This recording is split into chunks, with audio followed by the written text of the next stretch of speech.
Hey guys, it's me, Sam Stein, managing editor at the Bulwark, and I am joined by our senior Laura Loomer correspondent, Jonathan Cohn, who happens to also write about policy for us. But his latest newsletter, The Breakdown, did cover Laura Loomer, and it was for a real reason. She has weighed into the Medicaid debates in a surprising fashion. Before we get into that, but really we're going to be talking about the state of play around Medicaid cuts and what the House Republicans are trying to do with their big, beautiful bill. Before we get into all that, subscribe to the feed. We appreciate it. Thank you very much. All right, Cohn, what is the state of play with the Medicaid cuts here and how House Republicans are structuring what is essentially the only real major piece of legislation that they're going to be considering this year? Yeah, well, the state of play is I'm writing about Laura Loomer, which is not something I signed up to do with this job. I thought we hired Will Sommer for that, but apparently it's not enough. I actually had to ask Will Sommer. I'm like, can you give me, how do I sum up Laura Loomer in a sentence? So I'm really glad you did hire. Well, one day he's going to pay it back, and you're going to have to describe how to, talk about Medicaid policy to him for a newsletter, but we'll see. All right, what's the state of play on this substantive stuff here? Right. So the big picture, right? They want to pass a tax cut. They're trying to pay for part of the cost by cutting Medicaid. Big argument in the Republican Party. You have the Medicaid cutters, people, historically, this program's too big. We don't like it. We want to downsize it, shift more responsibility onto the states. We want up to, $800, $900 billion. Billion. With a B. Billion. A B. With a B. Yes.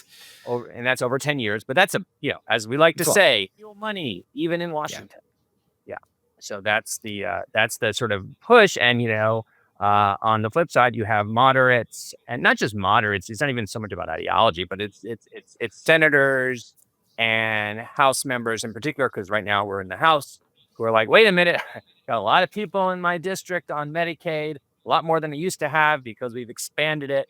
If those people lose it, that's going to be a problem. And it's not just to be clear, it's the expansion. It's also coincided with these interesting political coalition changes that have seen many more rural rights go into Republican camps here. Like, these are the Trump voters who are on Medicaid.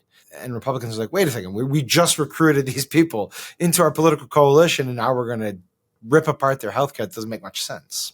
Yeah. And I'll just give you sort of two examples of how that plays off in real life. So, Medicaid is a huge, huge financier of substance abuse treatment. So if you think about a map where the opioid epidemic was most severe, right? Where are you talking about? Right. Appalachia, West Virginia, and you got a ton of people in West Virginia on Medicaid. It's paying for their opioid treatment. And then, Medicaid has become this huge payer of maternity care, especially in the South, where just because of the low income there, you have so many people who qualify for it. And so, if you are taking a big chunk out of Medicaid, you're affecting a lot of people who are part of the Republican coalition now. And by the way, it's not just the people getting healthcare, right? It's jobs, it's hospitals, it's hospitals in rural places. Yeah. All right, let's get wonky here. So Dave Dayen, great journalist, obtained a list of proposals that are under consideration for reforming and cutting Medicaid. You've seen other reporting out there in terms of what's on and what's off the table. Give us a rundown of where we stand in terms of the proposals that are in and that are out. Yeah. So that's Dave Dayen at the American Prospect got what looks like the current list. And, it's in flux, and this is, it's going to be constantly changing. The big ticket items that you see, and I'm looking to make sure I got his list right, this just came out. One of the big ones is sort of more frequent checks of eligibility. That's a big deal. Sort of, and rather than having to establish your eligibility every few months, that is sort of adds a lot of paperwork. And we know from experience that if you do that, what ends up happening, these systems are hard to use. People on Medicaid, so many of them are like seasonal jobs. It's hard to get the documentation right. But sometimes the online systems these states run, they're underfunded, they break down, and you end up lots of people getting kicked off the program, even though they're eligible. So people lose insurance. It increases the churn. They just don't do the paperwork in time. They lose it. They file it improperly, and then you'll catch some people who may not be eligible. More likely than not, you'll see reduction in forces through attrition. Yeah. And look, the people who argue for this, their whole argument is there's people on Medicaid who aren't eligible anymore. We need to catch them. You will root those people out, but at a cost of kicking off tons of people. All right. So that's one. That's one that's under consideration. What else? We are seeing, according to this reporting, sort of introducing sort of cost sharing or premiums for people who are on Medicaid and above the poverty line. So, right now, one of the things that happened with the Affordable Care Act was they expanded Medicaid enough so that even if you Right. had an income slightly above the poverty line, which isn't a lot of money now, $40,000 something Sure. for a family of three, you could still get Medicaid in recognition of the fact that these are people, again, working in low wage jobs, multiple part-time jobs, can't even afford, even if their job does offer coverage, they can't afford the premium. So putting them on Medicaid is a way to get them healthcare. These are very low income people. We know for a fact they really can't afford, to pay premiums or out of pocket Sure. costs in the way that people higher income. So again, it's another way of sort of cutting healthcare for low income people. In a way that doesn't look, maybe, you can sort of sell as not a cut or as like a kind of kinder cut. So, Okay, kinder cut. It's a little bit more blunt than the other proposal, yeah, but go ahead. yeah. All right. It does sound like they are going to add work requirements, Okay. and that is not surprising. This is something that's been talked about from day one. So just general gist of it, you have to prove that you're looking for work or obtain or have tried to obtain work. Like, what is the actual requirement here? So again, we haven't seen the details, but when Okay. we've seen these before, typically you have to demonstrate that you either have a job or they typically will have some categories like, if you're in school, you have a disability, you can demonstrate you Can't get a have job. caregiving response sometimes, but Yeah. we don't know what the exceptions are. But more important, this is just like what we were talking about before. We've experimented with these before. What always happens is it's hard to report, it's hard to verify. People get caught up in the wash, and millions of people lose health insurance as a result. And most of them are people who, when you dig into it, actually they were still qualified for the program. They just couldn't, Sure. they just couldn't verify it. And then there's one other category that seems to be in there, which is about these provider taxes, which is Yeah, tell basically me about that. it's a complicated, I it's was super trying. It is. complicated. I was actually trying to Yeah. read up on it before this video, and I was like, "What? You're taxing the providers in the states to fund the state match to the Medicaid?" It just blew my mind. So there's a Go ahead. really good story that was in the New York Times a couple days ago. If you want to look it up, by Margot Sanger-Katz and Sarah Cliff, two great reporters that sort of detailing this. But basically, because the way Medicaid works with the federal government matching what states, providing funds, most of the funds, but there's a formula which is based in part on when the states spend, and states basically a long time ago figured out, well, we can kind of come up with what sort of is, I would describe almost as a legal kickback scheme, where they basically tax, like the hospital. They say, you hospital, we're going to tax you, but then that's okay because we're going to then spend more money, we're going to get more money down from the federal government. And so you'll sort of Got basically you. won't have to Okay. pay more. I'm sort of simplifying for the sake of doing this without charts, No, which it's is helpful. really, really helpful.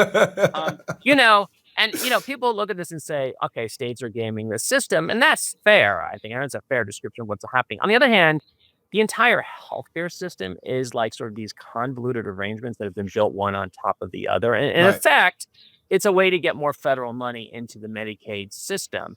Got you. And so, you can argue it's not the way the system was designed. You can argue there are lots of states taking advantage of it. On the other hand, pretty much all the states now, except Alaska, take advantage did of it notice through that. this Yeah. scheme. Alaska, get on it. What are you doing? We could do a whole show on healthcare in Alaska. I'm sure the numbers will be incredible on YouTube on that one. Let's quickly move to because there's another thing that came out here. So that's the general gist. I want to just say there are some other proposals that I've read about. They want to be sort of blunt in terms of the matching rate on expansion. They're talking about spending caps on enrollees.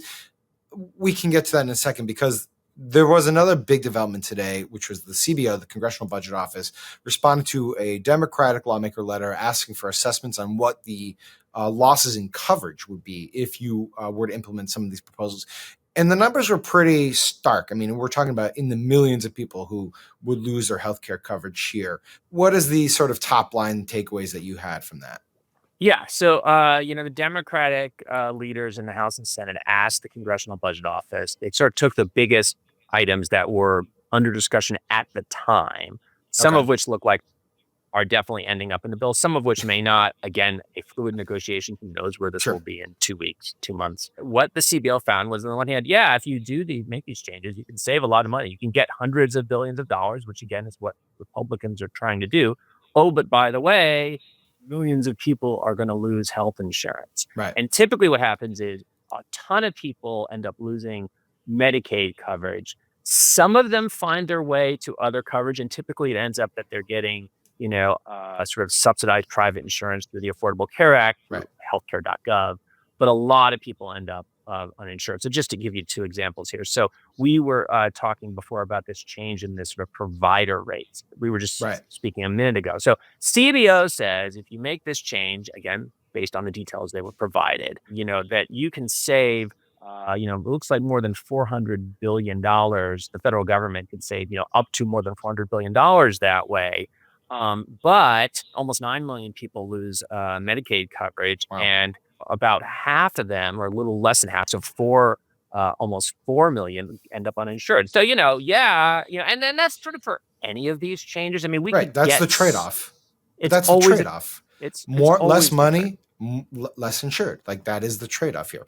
All right, let's step back for a second. How big a bind do you think the people writing this bill, specifically this portion of the bill, and leadership on the Republican side is, as these things start to come into focus? I ask that because up until now, they've been kind of kicking the can down the road. It's like, look, we're going to fill in the details, just pass the budget framework. We're going to kick it back and forth from the Senate, and we're going to listen to the moderates. And they're ruling these things out. They're not ruling these things out. And eventually you have to deal with hard numbers and legislative language. And we're kind of reaching that point now. So how big a bind do you think they're in? I mean, it's a big bind. They have two very opposed views. I mean, on the one hand, there's the sort of push to cut spending, reduce government, because these are conservatives. They think that's the right thing to do. They want it to offset the cost of their tax cut, which that is the one thing they are going to do, a tax cut. That's what Republicans do. It's not a tax cut. You keep calling it a tax cut, but it's an extension of a tax cut. That right? Am I missing something? I mean, obviously they're budgeting it in a certain way, but they want to extend expiring tax cuts. People will not feel it as a tax cut. They'll feel it as an extension of the rates. Right. Although they're also talking about, remember, they want to add no tax on tips, no tax on Social Security. Fine. If they can get those in. Sure. If they can get all those. And obviously how much they get depends on how much they can offset. So that's all pushing them. That's momentum in the direction of let's make these big spending cuts. But now, we were talking before. I mean, these are real cuts that are going to affect real districts. Right. They're going to feel that. And they're going to feel it. And and I'm reminded. So this has got me thinking. I'm trying to think of the parallels, but the best parallel in recent memory is ACA repeal, right? I mean, in the ACA repeal, we hit a point where suddenly the CBO scores started coming in, and they were like, "Oh, wait, we're talking like millions of people losing their coverage on the exchanges or through various other means." And wait, you're going to really take out some of these? How are you going to mess with pre-existing conditions, the protections in that law? And then it got a little dicey. And then they were like, the House, Paul Ryan and the House were like, "Don't worry, you passed this bill, but we're not going to actually implement this bill. We just need to keep the process going." And so that was, and at some point, and it was with the Senate, where they said, "No, we're not going to do this." McCain specifically. At some point, McCain was like, "No, we're not going to have a leap of faith that we will just get this all done in a joint committee." So I don't think we're at that point yet, but I just want to read this quote from Don Bacon, who was a congressman from Omaha, maybe one of a handful of moderates in the Republican caucus. He says this, and this is to Wall Street Journal. "Here's the tactic they're using. Don't worry about the Senate. They'll fix it. And now we're getting ready to take our third vote on this. We feel like we're being pushed up to the edge of the cliff here." And to me, that's Bacon basically channeling what people felt like in the ACA repeal debate, which is you're asking us to take a leap of faith that things will get sorted out in the end and all will be well. But eventually it's like you just can't sort it out. Reality steps in. Yeah. Look, that trust or lack thereof between the two chambers is a hugely important factor whenever these things come up. Right. I think memories of what happened last time, you had a bunch of House Republicans who voted for repeal, only to have repeal die in the Senate and feel like I got burned. That's one more reason, if you're Don Bacon in a vulnerable district or someone wavering on this, you think, you're being pushed to taking this vote. And then, you're going to get burned for it. Now, you and I remember, do you remember BTU? Do you remember that phrase, from the Clinton? Maybe it's just me. No, I do not. I do. I was thinking of cap and trade from the Obama years when the House had to vote on that and it never went anywhere in the Senate. Perfectly good example. The predecessor to that. Oh God, I feel so old. So the Clinton, this is very famous. The first year of Bill Clinton's presidency, they pushed through a similar kind of thing, a carbon tax. It was called a BTU tax. I don't remember what BTU stands for, something unit. Sure. and they got I think it was I think they got it through the House, and then the Senate killed it, and they had all these House Democrats who now had to carry around this vote that was like an albatross, and it hurt them in '94. So this trust is always, and look, they may overcome it, but they have not done that work. And and I think a lot about when you think about the ACA. Actually, I always say one of the reasons they were able to get over the line on the ACA was because throughout the process and years before the process, they built up a really good working relationship between the House and Senate leaders. Well, this gets us to another place, and we're going to talk about this at some point. The reason that the ACA did work is precisely because you had committee chairs who were working on this stuff and who knew other committee chairs, and the House and the Senate, even though they had somewhat divergent views on how to do this, ultimately they are able to sort of talk to each other and reconcile it. And when you push out seniority, when you get rid of those people, when you don't actually work through committee, this becomes a little bit, if not a lot harder. So yeah. All right. We're going to leave it there, but we're going to check back in repeatedly on this saga because this is the biggest policy issue going right now, maybe one of the only big ones going right now. And we're fortunate enough to have Cohn on top of it and on top of Laura Loomer and her tweets as well. It's a double whammy. You're really pulling double duty here. Maybe we can get rid of Will Summer. We got you. All right. Thank you, buddy. Really appreciate it. Thank you guys for watching and following all this stuff and subscribing to the feed. We appreciate that too. We will be in touch.